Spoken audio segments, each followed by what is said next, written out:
How is this guy still employed? NCAA's Emmert is survivorA dry erase board stuck to the wall behind the door to Mark Emmert's office at NCAA headquarters has 3 columns drawn on it. At the top of the list on the left, academic success is handwritten in green marker. The middle column is for health and well-being. On the right is Fairness.Jotted. Down under each header are policy goals and initiatives the NCAA has worked to achieve during Emmert's 11-year tenure leading the nation's largest governing body for college sports. The ones written in red marker have something to show for them. The ones written in orange are works in progress. The board is mostly covered in red. Ask Emmert about the NCAA's accomplishments under his watch and he will point to that wall. I'm incredibly proud of my work record, he said during a recent 45-minute interview with the Associated Press. Many are not so impressed. While leading the NCAA through a period of unprecedented change, Emmert has faced relentless criticism. For those outside college sports skeptical at peering in, he has become the easiest of targets, the face of an unpopular and seemingly ineffective bureaucracy. Don't you think it is time to call your leadership of the organization into question? Senator Marsha Blackburn asked Emmert during a June hearing in Washington. Others within college sports have been asking the same question, especially in 2021. The NCAA has been hammered over gender equity issues at its showcase basketball tournaments, saw its authority undercut by a stinging antitrust ruling from the Supreme Court and was forced into a hands-off solution allowing name, image and likeness compensation for college athletes. If the 68-year-old Emmert is so unpopular, why is he still the NCAA president? Why did he receive a contract extension through 2025 in April in a unanimous vote by the NCAA's Board of Governors? DeJoya added, "We have confidence in Mark's continuing leadership of the NCAA." A look at the board in his office shows Emmert has reason to feel proud about how conditions have changed for the more than 450,000 college athletes in the NCAA's 3 divisions during the last decade. Athletes can now receive cost of attendance stipends, guaranteed 4-year scholarships and better medical coverage from their schools. Loosened guidelines make it easier for athletes to switch schools. More restrictive rules force coaches to respect players' time now more than ever. But the progress has been obscured. The NCAA has been hammered in court and the losses have cost the association hundreds of millions in damages and legal fees. Its grip on all things seems looser than ever, a feeling fed by Emmert himself. Emmert started his tenure aggressively pushing for athlete benefits, but quickly learned the limits of his power when he was rebuked by membership.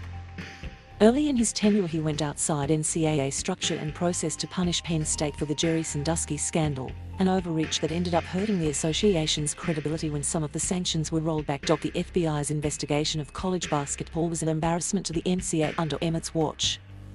There are cases against schools still plodding through NCAA enforcement, which has never seemed slower or more feckless. The sexual abuse scandal at Baylor brought only light penalties from the NCAA because its rules don't allow for more. The so-called NIL compensation is on Emmert's whiteboard, too, in the bottom right corner, written in red. Temp is scribbled next to it, for temporary.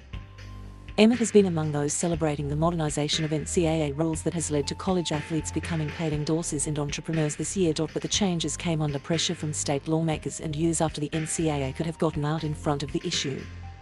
That left Emmert and the NCAA pleading for help from federal lawmakers that may or may not come from Congress, and with the potential for regulations that don't stop at NIL. Leading the NCAA at a salary approaching $3 million per year is a job that comes with far more responsibility to fix problems than actual power to implement solutions. Those who have worked for or alongside Emmert throughout his run as NCAA president call him a survivor and political animal who relates well to the university presidents whom he answers to at the top of the NCAA's governance structure.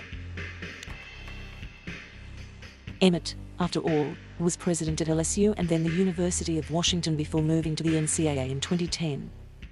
He has now led the association longer than anyone except Walter Bias, who became the first NCAA executive director in 1951 and held the job for more than 3 decades. Walter Bias wouldn't exist today, but Walter ran it with an iron hand, said Chuck Nanis, its former Big 8 and Big 12 commissioner. The job is now built for a visionary, not a dictator. Emmert sees his role as that of a facilitator, organizer and consensus builder. This is not an organization where an individual or a small group of people can say, "We are going to go this way," Emmert said. Emmert said he is undaunted by criticism, confident in his vision and mission. While his critics complain he can be overly concerned with public perception, his willingness to be the association's heat shield helps explain his longevity.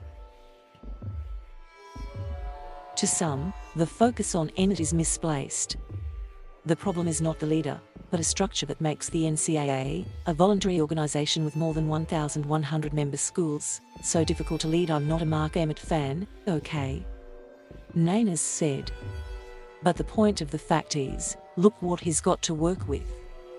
Nainers said having university presidents and chancellors at the top of the NCAA's governance chart has marginalized athletic directors and others closest to the day-to-day operations of college sports.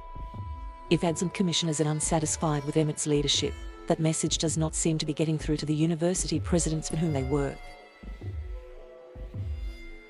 Nancy Zimpher, co-chair of the Academic Watchdog Night Commission on Intercollegiate Athletics, said the university presidents who sit on the board of governors and other high-ranking bodies appear content with the status quo, but I believe that is a collective. These presidents who are our leaders could absolutely ensure that the NCAA president is capable of initiating some substantive change, said Zimpher, the Chancellor Emeritus of the State University of New York. But, apparently, they chose not to. The Knight Commission has called for a restructuring of Division I to remove major college football. The NCAA has little to do with the management of the largest revenue-producing sport and no say at all in the college football playoff, which generates hundreds of millions annually from broadcast contracts for the wealthiest and most powerful conferences and schools.